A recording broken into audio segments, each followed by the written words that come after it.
happened a little over 21 years ago. January the 18th, 1991. In a small bedroom community of Linwood, California, just a few miles southeast of Los Angeles.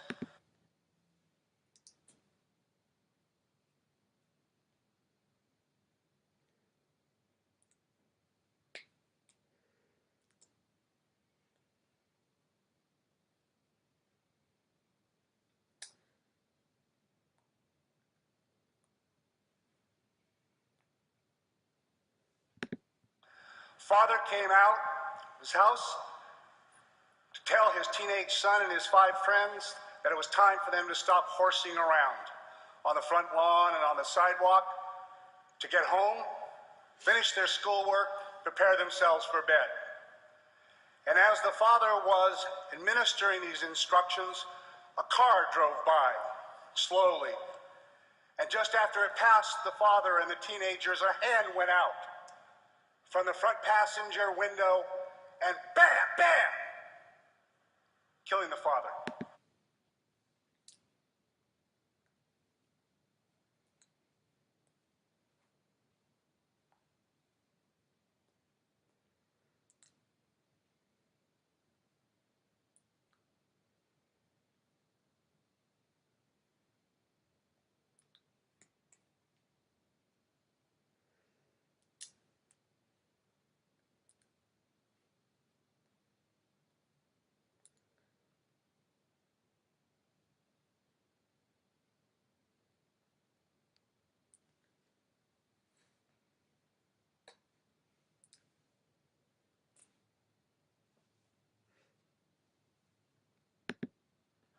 And the car sped off. The police, investigating officers, were amazingly efficient. They considered all the usual culprits, and in less than 24 hours, they had selected their suspect. Francisco Carrillo, a 17-year-old kid who lived about 2 or 3 blocks away from where the shooting occurred.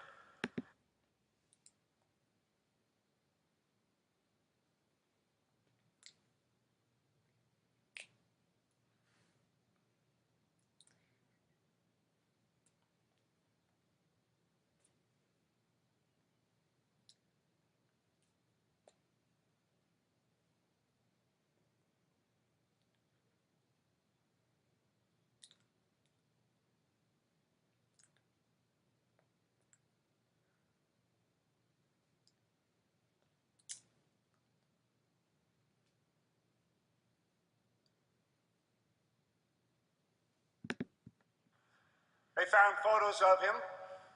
They prepared a photo array, and the day after the shooting, they showed it to one of the teenagers, and he said, "That's the picture.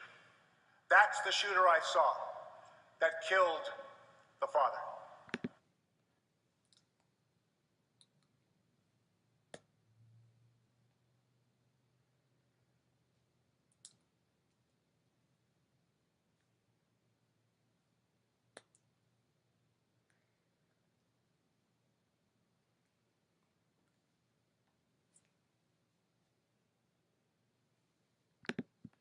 That was all a preliminary hearing judge had to listen to bind Mr. Carrillo over to stand trial for first-degree murder. In the investigation that followed before the actual trial, each of the other 5 teenagers was shown photographs, the same photo array. The picture that we best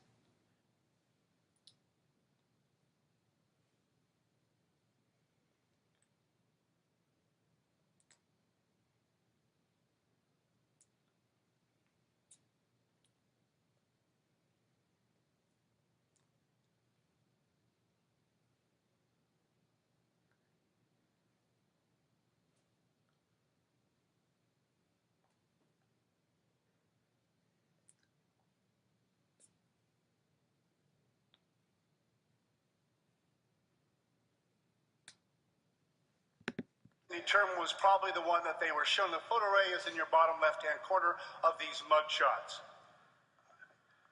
The reason we're not sure absolutely is because of the nature of evidence preservation in our judicial system, but that's another whole TEDx talk for later.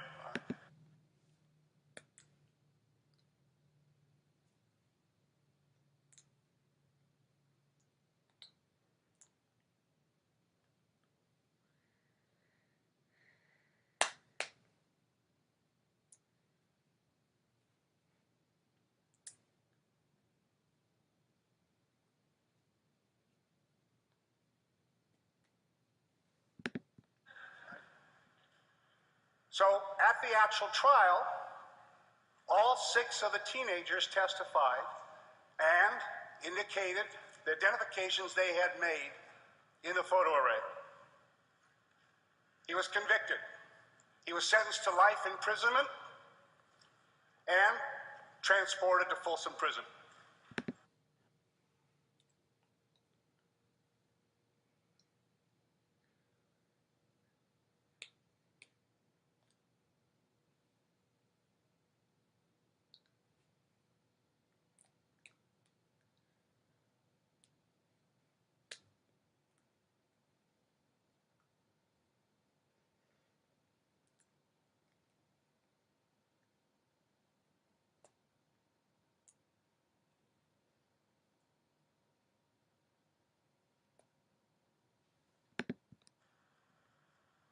So what's wrong?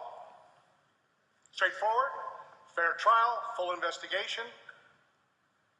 Oh yes, no gun was ever found. No vehicle was ever identified as being the one in which the shooter had extended his arm. And no person was ever charged with being the driver of the shooter's vehicle. And Mr. Carrillo's alibi? Which of those parents here in the room might not lie concerning the whereabouts of your son or daughter in an investigation of a killing?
Sent to prison,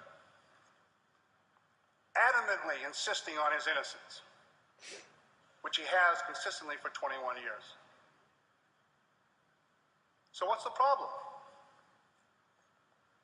The problems actually for this kind of case come manyfold from decades of scientific research involving human memory.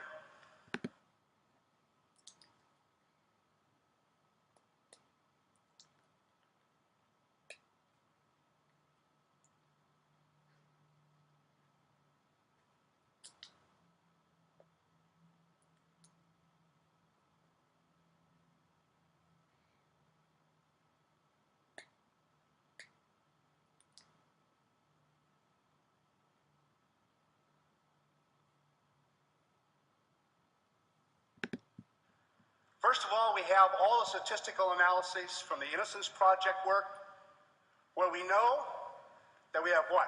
250, 280 documented cases now, where people have been wrongfully convicted and subsequently exonerated, some from death row, on the basis of later DNA analysis. And you know that over 3/4 of all of those cases of exoneration involved only eyewitness identification testimony during the trial that convicted them. We know that eyewitness identifications are fallible.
comes from an interesting aspect of human memory that's related to various brain functions, but I can sum up for the sake of brevity here in a simple line. Right? The brain abhors a vacuum.